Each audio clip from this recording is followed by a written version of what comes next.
bima 'allamtana wa 'allimna ma yanfa'una wa zidna 'ilman.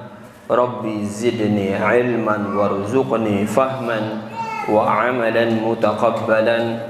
Rabbi israh li sadri wa yassir li amri wahlul 'uqdatam min lisani yafqahu qawli. Amin. Bapak Ibu, sebelum dimulai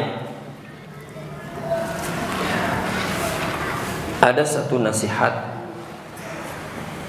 bagaimana ulama terdahulu itu menuntut ilmu, terutama para periwayat hadis. Bapak Ibu, para perawi hadis itu bisa menjelajahi berbagai negara. Ingat, menjelajahi berbagai negara hanya untuk mengkonfirmasi bahwa hadis yang ia dengar adalah sahih. Ya, bahwa pendapat yang ia dapatkan adalah sahih. Tentu Bapak Ibu, perjuangan untuk menuntut ilmu itu berat, ya, tidaklah mudah. Apalagi kalau melihat tadi para ulama seperti itu menempuh jarak ratusan bahkan ribuan kilometer yang ditempuh dengan kendaraan yang tidak senyaman hari ini. Bapak Ibu,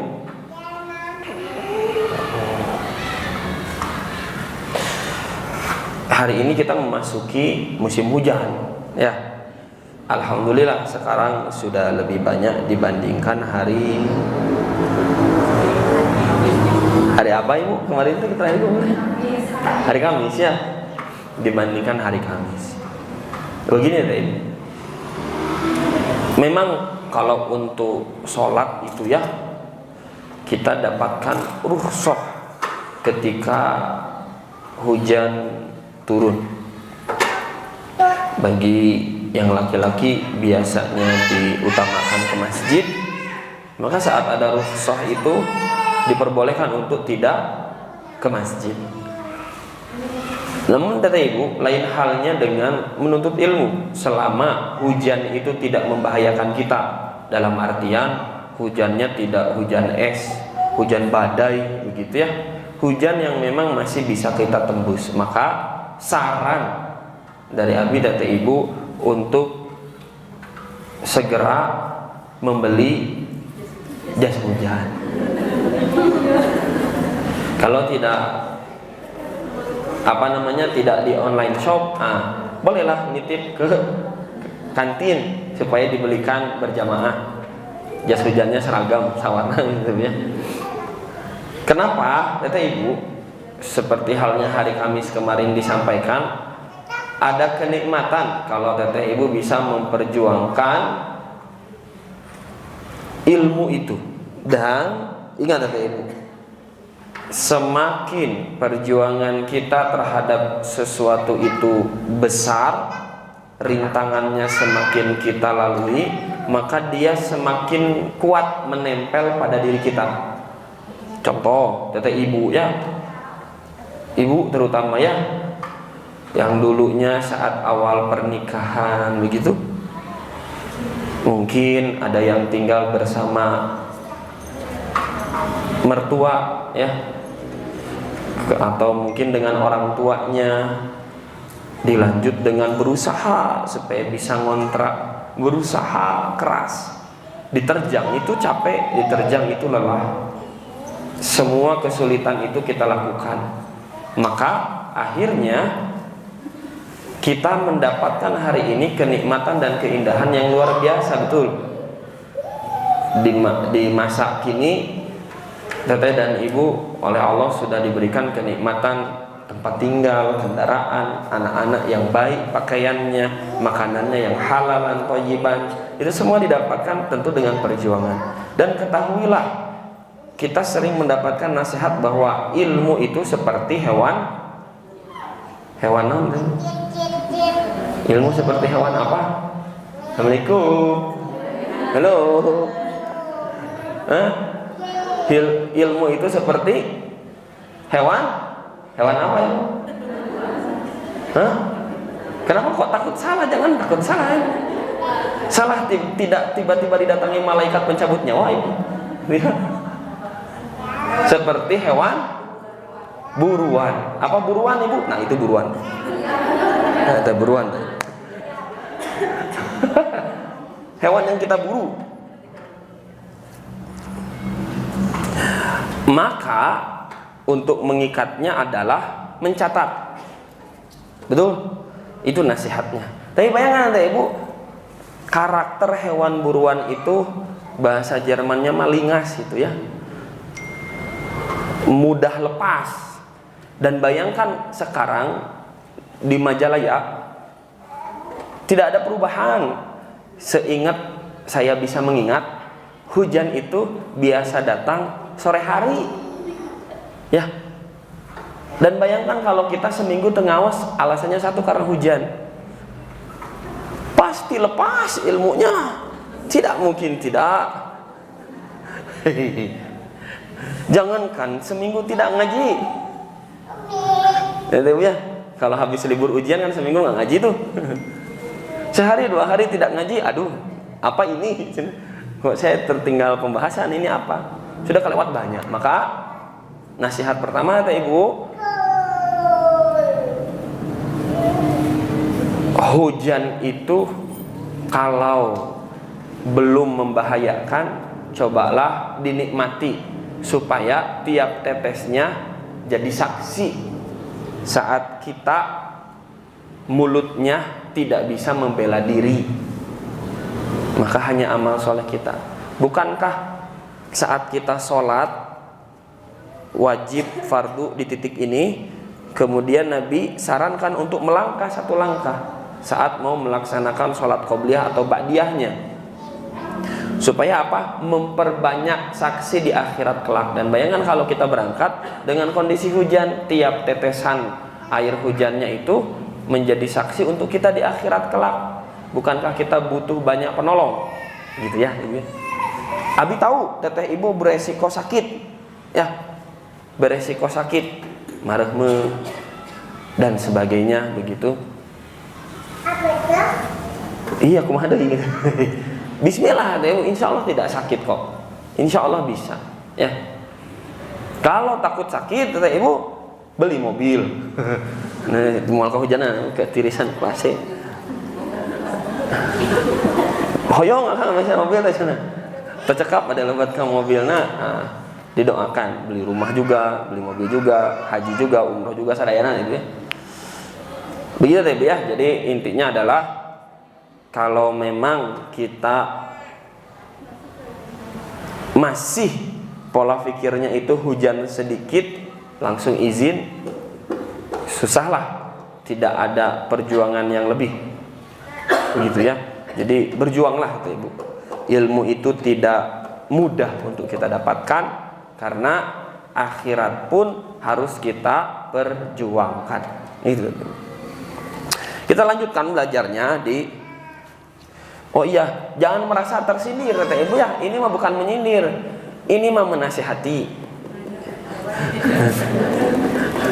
Ya begitu. Tidak, saya tidak menyindir siapapun, menasihati begitu.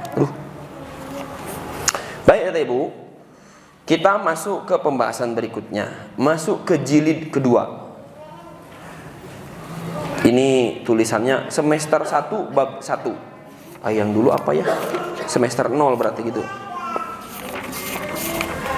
Oh, ini bab 1 aja. Kalau di sini tulisannya semester 1 bab 1 pembahasan tentang iman. Akhirnya ya kita membahas tentang iman. Teteh ibu, sebelumnya apa yang kita pahami dari iman? Iman adalah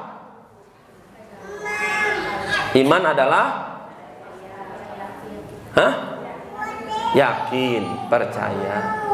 Ya itu jawabannya dari TK ya sampai sekarang usianya dewasa begini, tetap seperti itu jawaban kita tentang iman. Terkadang kita lupa apa sih yang membatalkan iman. Kalau sholat saja bisa batal, apakah iman tidak bisa batal? Ya, apa sih syarat seseorang itu dikatakan iman? Apakah harus tertulis di KTP iman tulisannya itu? Atau apa syaratnya nih? Nah, semua halnya dan bagaimana seseorang itu jatuh pada keimanan dan keluar dari keimanan. Ini kita harus pahami, karena orang-orang kafir Quraisy saja paham makna iman, paham makna tauhid, sehingga mereka menolak keimanan dan tauhid. Lalu bagaimana mungkin kita yang mengaku beriman, mengaku bertauhid kepada Allah, tapi tidak paham soal keimanan, tapi tidak paham soal tauhid. Nah, maka ini perlu kita pelajari, begitu ya. Jadi kita tuh jangan ayo we sibuk gitu ya, subuh kunut ente,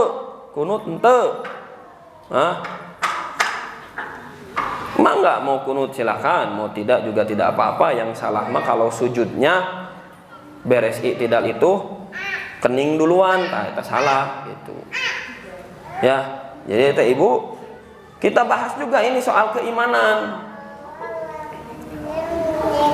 Soal keimanan itu kita harus bahas, harus pelajari. Jangan hanya tata cara saum. Saum teh kudu dilafalkeun teh niatna pabeuli terus di situ. Ketika ditanya iman teh naon? Percaya. Naon percaya teh? Yakin we. Kumaha yakin teh? Percaya. Bolak-balik ke situ. Terus beres-beres. Tidak bisa menggamblangkan apa itu iman.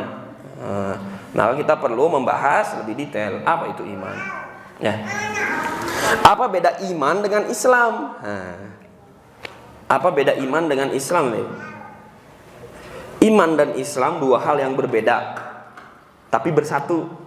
Nah, liurnya, ya itu karena kita perlu bahas. Ya, Bu, baik kita bahas makna iman. Maknanya dulu.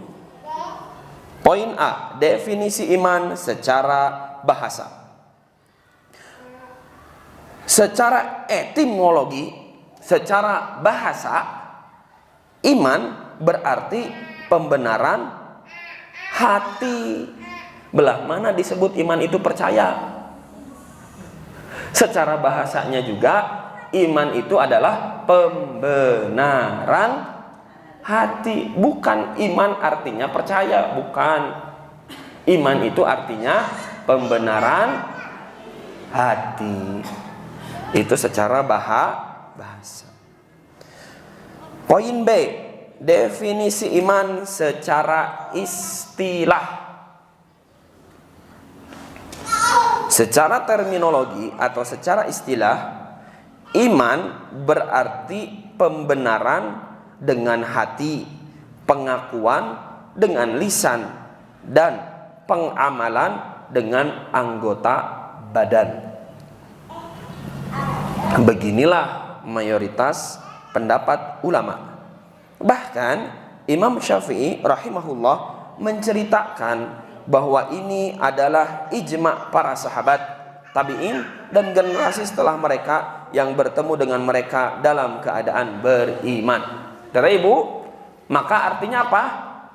Iman itu secara bahasa pembenaran hati, sedangkan secara istilah pembenaran dengan hati, pengakuan dengan lisan, pengamalan dengan anggota badan. Pertanyaan saya, makna iman artinya percaya dan yakin teh dari istilah atau dari bahasa? Jadi Bu, kita selama ini memahami makna iman itu percaya. Kalau tidak percaya artinya ya yakin. Sedangkan secara bahasa artinya pembenaran hati. Secara istilah artinya pembenaran dengan hati, pengakuan dengan lisan, pengamalan dengan anggota badan. Nah, itu kita dapat pemahaman percaya dan yakin teh dari mana?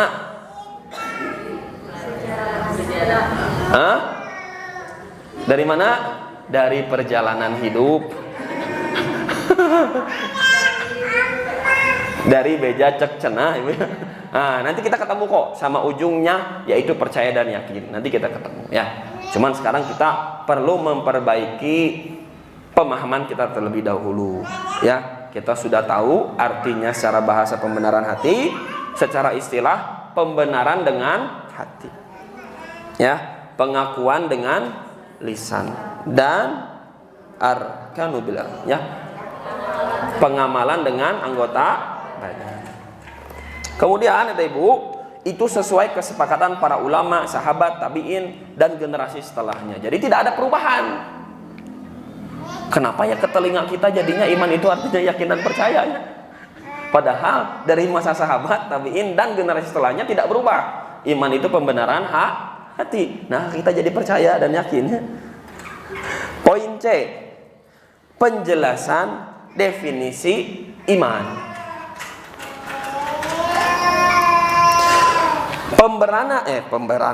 Pembenaran dengan hati artinya menerima seluruh ajaran yang dibawa Rasulullah Shallallahu Alaihi Wasallam. Maka kata Ibu, maksud pembenaran dengan hati itu kita meyakini bahwa yang dibawa oleh Rasulullah itu adalah benar. Dengan apa kita yakini?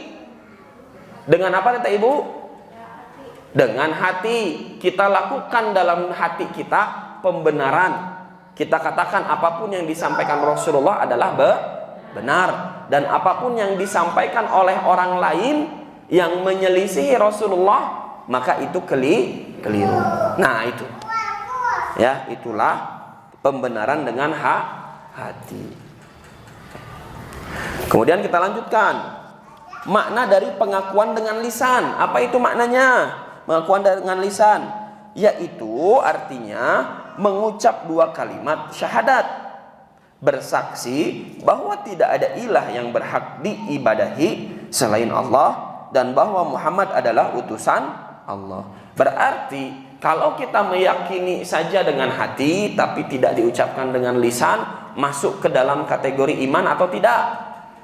Tidak. Misal ada orang-orang kafir, mereka mengatakan kami yakin yang dibawa oleh Muhammad adalah benar, isi Al-Quran itu baik, kami yakin. Terus kita minta syahadat atau amwal, maka itu belum termasuk iman. Karena apa? Karena baru yakin dalam hati, belum berani melakukan pengakuan dengan lisannya. Diakuilah dengan asyhadu an la ilaha illallah wa asyhadu anna Muhammadan Rasulullah. Pertanyaannya Tete Ibu, pertanyaan saya, ketika kita mengucapkan dua kalimat syahadat, aku bersaksi tidak ada Tuhan yang berhak diibadahi selain Allah, dan aku bersaksi bahwa Nabi Muhammad adalah utusan Allah. Pertanyaannya, apakah dua kalimat syahadat cukup hanya sekedar diucapkan